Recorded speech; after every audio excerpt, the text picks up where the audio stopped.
어저께는 제가 어떤 문자를 하나 받았는데요. 그 문자 읽으면서 가슴이 벅차오르고 눈물이 났어요. 마음에 힘듦이 있어서 오랫동안 이렇게 동굴 속에 갇혀 지내는 것처럼 그렇게 힘겨운 시간을 보내고 있는 우리 집사님의 딸이 있습니다. 근데 그 딸이 며칠 전에 대학생 나이가 되는 때 아르바이트를 하겠다고 자기 손으로 이력서를 써서 찾아가서 이력서를 내고 이제 결과를 기다리고 있다 했습니다. 그 아빠가 그런 내용을 문자로 적어서 보내면서 아르바이트를 하든 안 하든 사랑하는 딸이 시도했다는 게 너무나 감사합니다. 우리 교회도 참 많이 기도했습니다. 오랜 시간 기도했었고요. 근데 이제 조금씩 알을 깨고 그 껍질을 깨고 세상 속으로 나오는 것 같아서 얼마나 감격스럽던지요. 기도 가운데 절망하지 마시고요. 기도하시면 됩니다. 여러분. 기도하시기 바랍니다.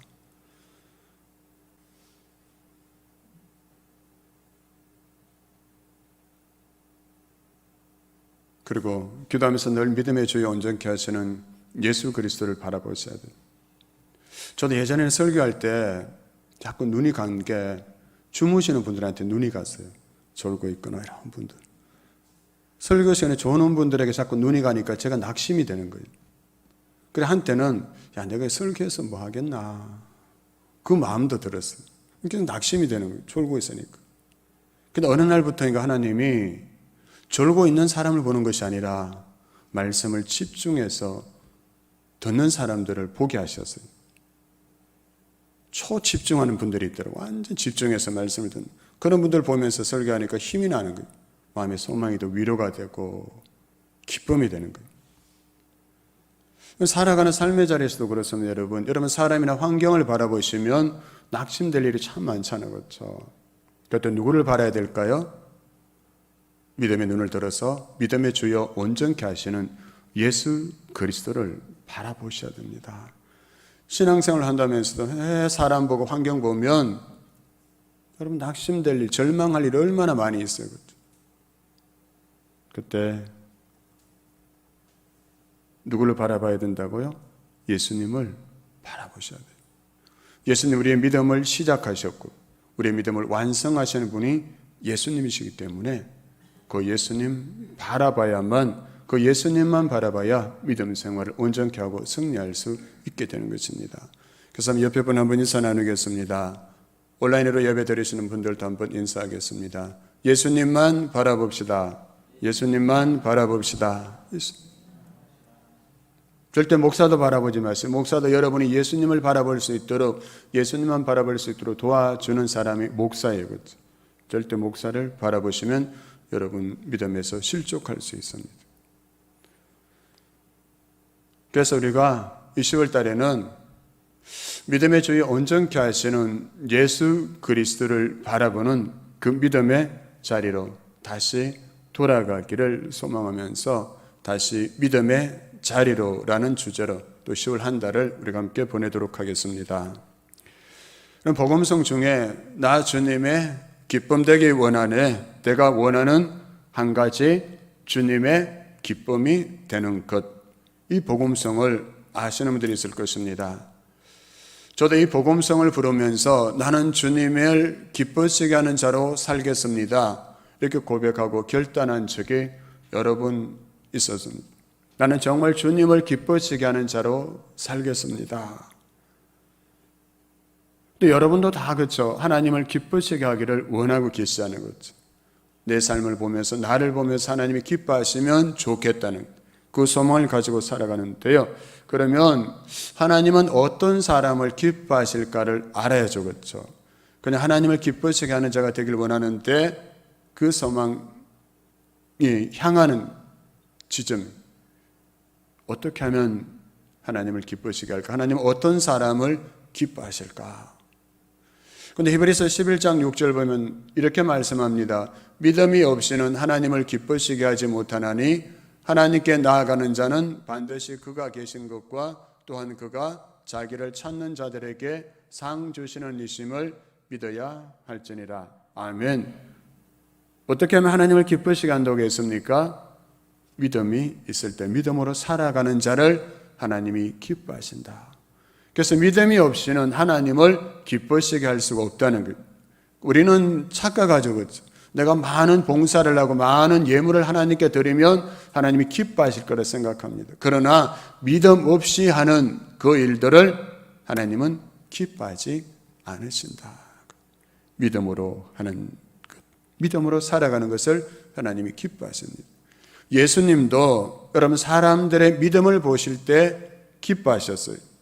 여러분 마태복음 8장에 보면 자기의 하인이 중풍병에 걸려서 그 중풍병을 고쳐달라고 예수님께 나온 한 백부장이 있었습니다. 그 백부장이 예수님께 이렇게 말합니다. 주님, 나는 주님을 내 집에 모셔드릴 만한 자격이 없습니다. 그래서 다만 말씀만 하시면 내 종의 병이 나을 것입니다. 이런 놀라운 믿음의 고백을 예수님께 했어요. 예수님은 이 같은 그의 믿음을 접하시고 내가 진정으로 너희에게 말한다. 나는 지금 이스라엘 사람 가운데서도 지금까지 이만한 믿음을 본 적이 없다 하셨습니다. 예수님께서 이방인 백부장 그의 믿음을 보시면서 유대인 중에서도 이만한 믿음을 본 적이 없다 하시면서 정말 기뻐하시고 그의 믿음을 칭찬하셨습니다. 반면에 예수님이 실망하신 때가 있다면 믿음을 찾아볼 수 없을 때였어요. 재능, 재물, 지위 없는 자들에게는 그토록 자비로우셨던 그 주님이 믿음이 없고 패역한 세대여 내가 얼마나 너희와 함께 있으며 얼마나 너희에게 참으리오라고 하시면서 믿음 없음에 대해서 강하게 책망하셨습니다. 제자들에게도 왜 의심하였느냐? 믿음이 적은 자들아, 이렇게 예수님께서 안타까워하시면서 그들을 책망하셨습니다. 그렇다면 나는 내 믿음으로 주님을 기쁘시게 하는 자인가? 아니면 왜 의심하느냐? 믿음이 적은 자이라고 주님을 안타깝게 만드는 사람인가? 한번 생각해 볼 수 있겠죠. 나의 믿음을 보시고 하나님께서 기뻐하실까? 아닐까?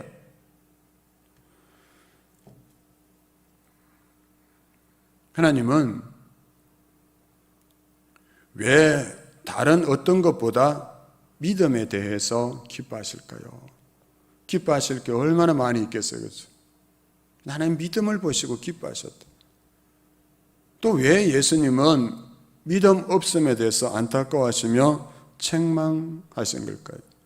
믿음이 너무나 중요하기 때문이죠. 그렇죠? 우리의 삶에 있어서 믿음이 너무나 중요하기 때문에 하나님 믿음 있는 것을 기뻐하시고 예수님이 믿음 없는 것을 안타까워하시며 책망하셨습니다. 그러면 믿음은 무엇인가? 하나님이 기뻐하실 만한 믿음은 어떤 것인가? 또 내가 믿음으로 살아가는 것은 어떤 모습일까를 우리가 생각해 보아야 할 것입니다. 그래서 히브리서 11장 첫 구절은 믿음의 정의로서 믿음은 바라는 것들의 실상이요 보이지 않는 것들의 증거라 이렇게 말씀하고 있습니다. 여러분 먼저 믿음은 우리가 바라는 것들의 실상이고 보이지 않는 것들의 증거다 이렇게 시작합니다. 여러분 우리는 종종 무언가를 바란다고 하면서도 회의적인 속내를 드러낼 때가 있지 않습니까? 바란다고 하면서 이게 될까 안 될까 그런 회의적인 속내를 드러낼 때가 있다는 것이죠. 또 그 일을 할 수 있기를 바랍니다라는 말은 대개 아무 문제도 없고 여유가 있으면 그 일을 하겠다는 그러한 뜻인 것이죠.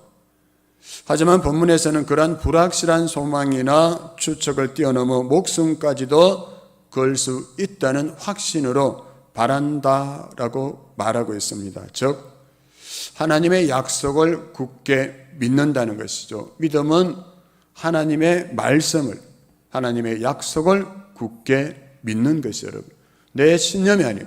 긍정적인 자세, 적극적인 자세 이런 게 아니에요. 하나님의 말씀을 믿는 것. 하나님의 말씀은 그대로 이루어진다는 사실을 믿는 것이 진짜 믿음이에요. 그렇죠? 근데 그러지 않고 자신을 믿는 사람이 있어. 자기가 원하는 것을 그냥 다 이루어지기를 믿는 사람. 근데 자기가 원하는 대로 안 되면 어떻게 합니까? 하나님에 대해서 삐지자는 거죠. 원망하고 불평하고 하나님과 멀어지게 된다. 그건 진짜 믿음이 아닌 거예요. 진짜 믿음은 하나님의 말씀을 믿는 거예요. 하나님의 약속을 믿는 것.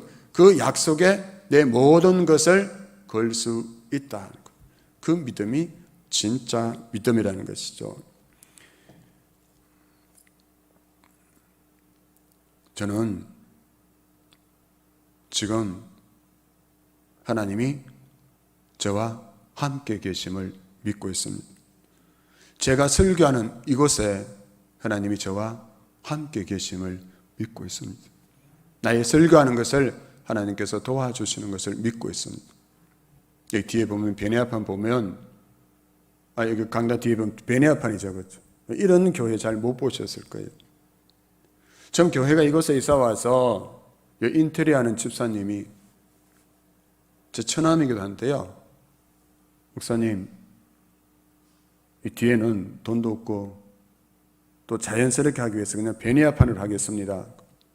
제가 너무 놀랐어요. 뭐? 베니아판? 그저 김석 집사님이 멈칫멈칫거리다 주저주저 하더라고요. 그래도 처음에 저도 예스라고 못했습니다. 그 며칠 지난 후에 제가 다시 하라고 했는데 그때도 선뜻 못하더라고요. 제가 너무 놀라는 걸 봤으니까. 내가 다시 하라고 했냐면, 괜찮다고 얘기했냐면, 그 말 들은 다음에 저도 처음에 놀랐지만 그 기도하는 가운데 하나님께서 그런 마음을 저에게 주시는 것 같았어요. 네가 말씀을 전하는 그 배경은 화려한 이 뒤에 강단이 아니라, 이 뒷배경이 아니라 내가 네 말씀 전하는데 배경이 되어주겠다. 그래서 하나님이 내 배경이 되어준다면, 하나님께서 말씀 전하는 자들의 배경이 되어주신다면 이 뒤가 뭐로 처리한다 어떻게 해서 그렇죠? 아무 상관이 없는 거죠. 그렇죠? 하나님이 배경이 되어주신다는 데. 그래서 저는 지금도 믿습니다. 하나님께서 예배 드릴 때도 우리와 함께 하신다는 거. 왜요? 히브리서 13장 5절 보면 주께서는 내가 너를 떠나지도 않고 버리지도 않겠다 하고 말씀하셨습니다. 제 느낌이나 감정이 아니라 하나님께서 이렇게 말씀하셨기 때문에 내가 너를 떠나지도 않고 버리지도 않겠다 말씀하셨어요. 우리 모두에게 하나님께서 이 약속을 주신 거예요. 하나님께서 여러분을 떠나지도 않고 버리지도 않겠다고 약속하셨습니다. 그 사실을 누리려면 이 약속의 말씀을 믿는 자만 이 은혜를 누릴 수 있는 거예요. 주님이 아무리 말씀하시고 약속해 주셔도 믿지 않으면 아무 상관이 없는 거예요. 나와는. 하나님 우리를 떠나지도 않고 버리지도 않으시는 하나님이신 줄 믿습니다. 이 사실을 믿고 살아가는 그 삶이 얼마나 놀라운 삶을 살아가게 되는지 제가 여러분에게 간증을 하나 하겠습니다. 제 이야기가 아닙니다. 제가 27년 전에 만난 목사님이 한 분 계시는데요. 지금 그분은 암으로 인해서 죽음을 눈앞에 두고 있습니다. 며칠 전에는 의사가 며칠 남지 않았다고 해서 저와 제 아내도 갔었고 또 그 가족들도 다 그 병원에 병실에 와서 면회를 하고 갔습니다. 그런데 그분은 지금 죽음을 눈앞에 두고서도 너무나도 평안하게 얼마 남지 않은 이 땅의 삶의 시간들을 보내고 있어요. 그분이 이렇게 말합니다. 목사님, 진짜 우리의 생명은 부활 생명이잖아요. 저는 천국과 부활을 믿기에 두렵지 않습니다. 지금 눈에 보이지 않지만 주님께서 천국과 부활에 대한 약속의 말씀을 주셨고 그것을 자신이 확신하고 있기에 지금 소망 가운데 그 죽음의 시간을 기다리고 있다 했습니다. 지금 이제 63세.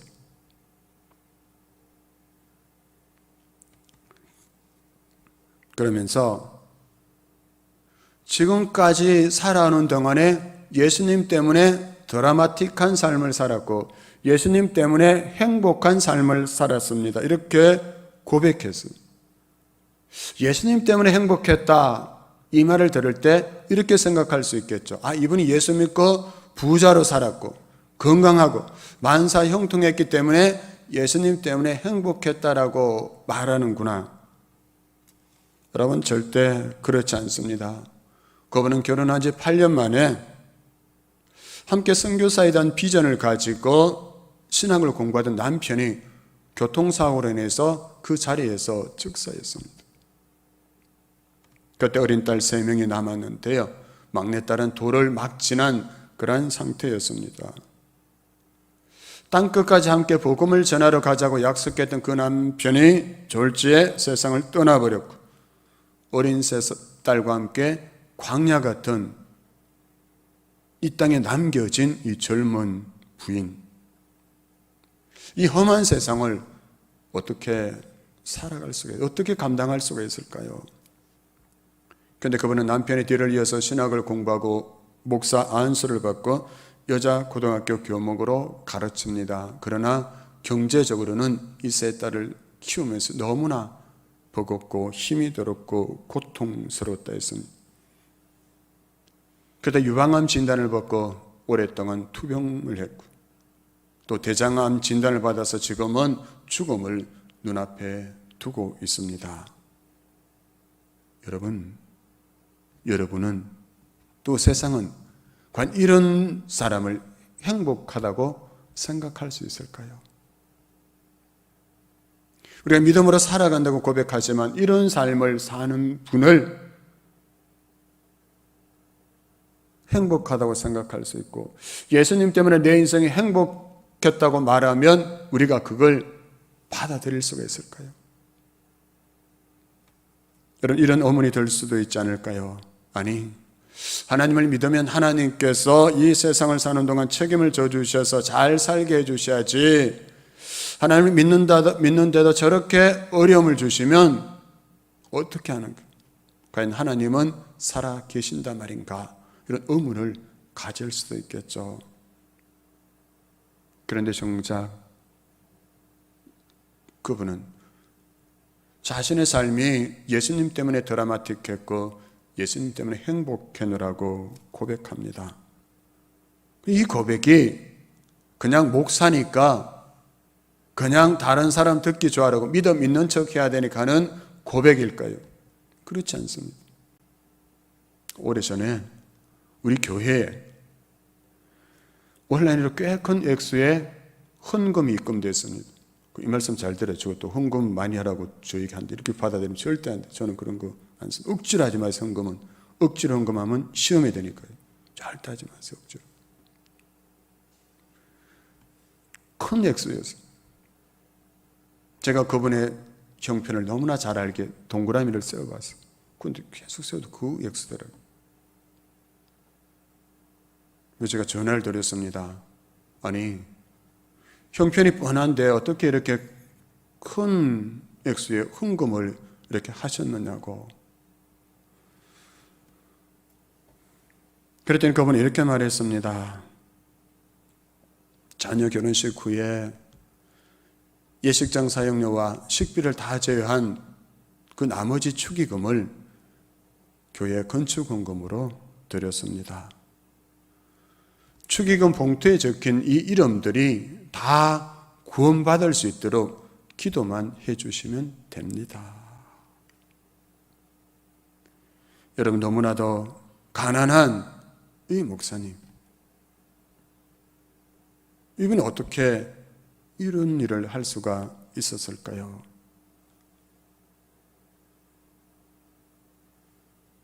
자신이 36세에 남편 없이 홀로 어린 세 자녀를 키우면서 말로 표현할 수 없는 너무나 고통스러운 그러한 때도 지나왔습니다. 진짜 눈물의 골짜기, 사망의 엄침한 골짜기를 지나는 것 같은 그러한 시간도 있었지만 그래도 예수님 때문에 행복했기에 이 축의금 봉투에 적힌 모든 이름들, 그들도 다 나와 같이 예수님 때문에 행복한 인생을 살기를 원하는 그 간절한 마음에 소망이 있었기에, 예수만 만나면 그들도 다 예수 때문에 행복한 인생을 살아갈 수 있다는 그 믿음의 확신이 있었기에 너무나 소중한 그 돈을 구원의 방주를 짓는 일에 사용해달라고 헌금을 했던 것입니다. 정말로 예수님 때문에 자신이 행복했고 예수 믿으며 살다 보니까 남편 없이 살았지만 예수보다 더 좋은 분이 없음을 경험했고 천국과 부활에 대한 확신이 있었기에 다른 사람들도 다 나와 같이 되기를 바라는 그 소망으로 그 헌금을 드릴 수가 있었던 거예요. 좋아하는 찬송가가 몇 장이냐고 며칠 전에 물었습니다. 제가 장례식 할 때 그 찬송을 불러드리려고. 내 평생에 사는 길을 좋아하고 지금까지 이 찬송 부르면서 위로와 소망을 얻으면서 살아왔다 해서 가사가 이렇잖아요. 내 평생에 가는 길 순탄하여 늘 잔잔한 강 같든지 큰 풍파로 무섭고 어렵든지 저 마귀는 우리를 삼키려고 입 벌리고 달려와도 주 예수는 우리의 대장되니 끝내 싸워서 이기리라. 내 영혼 평안해. 내 영혼 평안해. 저는 여러분, 이게 바로 믿음을 따라 사는 삶인 것입니다. 믿음은 그냥 추상적인 그런 개념이 아니라 믿음이 현재의 삶을 지배하는 것. 내가 믿는 그 믿음이 내 현재의 삶을 지배하는 거죠. 믿음 따로 삶 따로가 아닌 것이죠. 그래서 내가 가는 길이 순탄하든지 큰 풍파로 무섭고 어렵든지 그 마귀가 나를 집어삼키려고 달려오든지 우리의 대장 되는 예수 그리스도 그분을 신뢰하기에 그 속에서도 평안한 삶을 살아올 수가 있었다는 것입니다. 그게 바로 믿음이 하는 일인 것이죠. 믿음이 하는 일이 이토록 놀랍다는 것. 우리도 이런 믿음으로 살아가는 믿음의 사람들이 됐으면 좋겠습니다. 믿음 따로 삶 따로 믿어봐도 아무 소용도 없더라 이런 패배자의 고백이 아니라 하나님은 약속하신 말씀대로 그 말씀 붙잡고 기도했더니 그대로 다 이루어 가시더라. 이 믿음의 고백이 있는 저와 여러분 우리 공동체의 삶이 될 수 있기를 간절히 소망합니다. 2절 보면 선진들이 일어서 증거를 얻었다 했습니다. 하나님과 하나님의 말씀에 대한 절대적 그 믿음으로 살아서 하나님을 기쁘시게 했던 세 명의 사람들을 히브리서 11장 5절, 4절부터 소개하고 있습니다. 그들은 하나님의 말씀을 실제로 믿었기 때문에 믿음의 증거를 남겼다는 거예요. 먼저 아벨입니다. 아벨이 가인보다 더 나은 제사를 드리게 된 것도 믿음 때문이었다고 4절에서 말씀하고 있습니다. 구약의 율법에 따르면 가인의 제물이나 아벨의 제물은 모두 문제가 없었습니다. 왜 언약에서는 양을 바치거나 아니면 밭의 작물을 바치거나 차별 없이 하나님께서 받아주셨기 때문이죠. 실제 레위기에 나오는 5대 제사 중에 소제는 여러분 곡식에 빻아서 그 가루로 드리는 제사였습니다. 그런데 중요한 것은 제물의 종류가 아니라 제물을 드리는 사람의 믿음이었다고 말씀하고 있죠. 믿음으로 아벨은 더 나은 제사를 드렸다. 그러니까 가인은 믿음으로 제사를 드리지 않았다는 것이죠. 그런데 여기 중요한 것은 가인과 그의 제물을 받지 않으셨다 했습니다. 그냥 제물만 받지 않는 것이 아니라 가인과 그의 제물을 받지 않으셨다. 즉 가인의 삶과 그의 제물을 받지 않으셨다. 믿음으로 살지 않는 그 삶, 믿음으로 드리지 않는 그 제물을 받지 않으셨다는 것입니다. 여러분 우리도 하나님이 받으시는 예배를 드리려면 믿음으로 나아가야 하는 거예요. 하나님을 만나고자 하는 그 기대를 품고 하나님을 예배해야 하고 하나님의 말씀을 믿고 섬겨야 하는 것입니다. 만일 우리가 마음속으로 하나님을 의심하면서 예배한다면 결코 하나님을 기쁘시게 할 수가 없는 것이죠. 왜요? 하나님은 믿음으로 드리는 예배를 기뻐 받으시기 때문입니다. 내가 주님께 드릴 황소나 큰 제물이 없을지라도 내가 믿음으로 하나님께 예배를 드리면 하나님께서는 그 예배를 기쁘게 받으신다. 다음으로 에녹의 믿음에 대해서 살펴봅니다. 에녹이 살던 당시는 온 세상이 극심하게 방탕하고 타락하게 살았습니다. 사람들이 그런데 무엇 때문에 타락하고 살게 됩니까? 이 세상이 전부라고 생각하자는 거죠.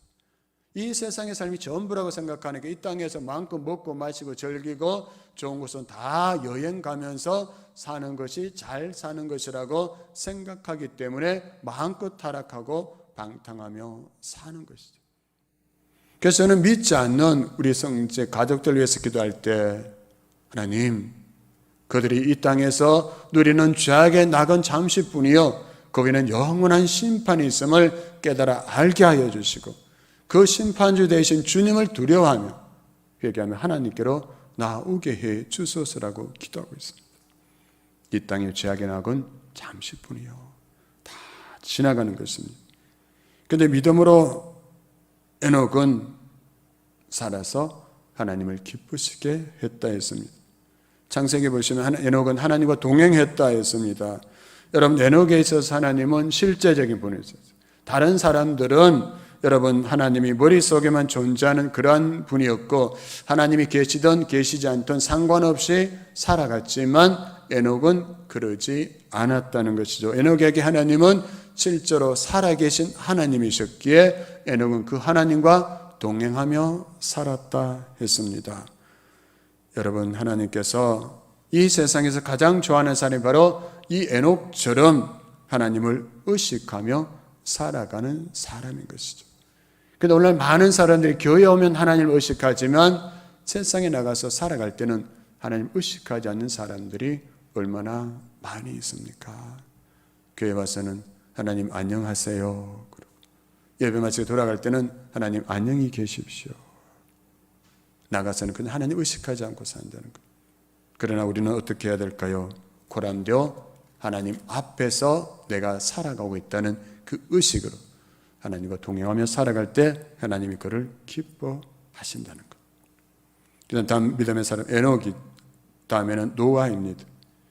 여러분, 그 당시 노아와 노아의 가족을 제외하고 모든 사람들은 자신이 원하는 대로 살았습니다. 그러나 노아는 개의치 않았고요. 다른 사람들이 다 하나님으로부터 돌아선다고 하더라도 노아는 하나님과 동행하며 말씀대로 순종하며 살았습니다. 그래도 나는, 다른 사람들이 다 그렇게 할지라도 그래도 나는 하나님과 동행하며 하나님의 말씀대로 순종하며 살겠다는 그 결심으로, 그 믿음으로 노아는 살았고 하나님을 기쁘시게 하는 자가 되었다는 것. 하나님 오늘 저와 여러분에게도 순종을 요구하십니다. 그때마다 우리 마음속에 혹시 다른 생각이 일어나지 않습니까? 다른 사람은 저렇게 자기 멋대로 살아도 행복하게 사는 것처럼 보이는데 왜 나만 순종하며 살아야 합니까? 이런 반발심이 생기지 않습니까? 하지만 그때 여러분 노아를 생각하십시다. 노아는 오직 하나님을 믿고 그분의 말씀대로 믿었기 때문에 무려 120년 동안 배를 만들었어요. 노아의 그런 모습을 보는 사람들이 얼마나 노아를 조롱했을까요? 저 바보 같은 놈이라고, 비올 증거는 전혀 보이지 않는데 저 배를 만든다고 저 난리라고 얼마나 조롱하고 무시했을까요? 그러나 노아에게는 상관없었습니다. 왜요? 하나님께서 그에게 주신 말씀이 있었기 때문이었습니다. 저와 여러분도 이 세상 살아갈 때 믿음으로 살아가는 게 쉽지 않잖아요. 그렇죠?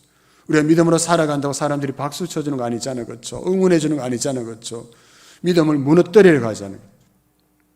그러나 그때도 우리는 하나님께서 우리에게 주신 약속의 말씀을 붙잡고 그 말씀 신뢰하며 120년 후에 정확하게 홍수가 나서 노아의 믿음이 옳은 것임을 증명해 보이셨던 것처럼 저와 여러분도 오늘을 믿음으로 살아가는데 많은 방해가 있고 박해가 있고 어려움이 있을지라도 하나님은 하나님의 때에 반드시 믿음으로 사는 자를 부끄럽게 하지 않으신다는 그 사실을 믿고 끝까지 믿음의 길을 걸어갈 수 있기를 바랍니다. 마지막으로 11장 6절입니다. 이 놀라운 약속이 우리에게 주어져 있기 때문인데요. 11장 6절 말씀 우리 같이 한번 읽겠습니다. 시작.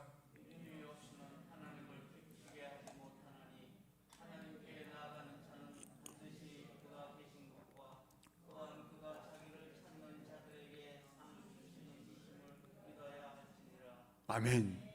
여러분 이 사실을 믿으십니까? 믿음이 없으면 하나님을 기뻐 시작하지 못한다. 우리 하나님 앞에 나아갈 때 오늘도 예배할 때도 반드시 하나님이 계시는 것, 하나님이 살아계시고 예배에 함께 하시면서 우리 예배를 받으시는 분이시라는 사실을 믿고 예배드리고 저 세상에 나아가서도 그렇게 살아갈 때 하나님께서 우리에게 무엇을 주신다고요? 상을 주신다. 하나님이 주시는 상이 시시한 상일까요? 우리가 기대하고 상상하지 못할 그런 상을 우리에게 주실 것입니다. 그래서 우리는 지금 믿음으로 살아가는 삶이 힘겹고 비록 어려움이 있다 할지라도 하나님이 주실 그 상을 바라보고 기대하고 기도하며 기다리며 그 믿음으로 걸어가는 길을 포기하지 않고 끝까지 걸어갈 수 있기를 바랍니다. 그래서 우리가 하나님이 하셨습니다. 그 간증이 있고 하나님이 하십니다. 하나님이 하실 것입니다. 그 믿음의 고백으로 살아서 그 믿음의 고백대로 약속대로 성취해 가시는 하나님을 경험하고 간증하게 되는 저 여러분의 삶이 될 수 있기를 간절히 소망합니다.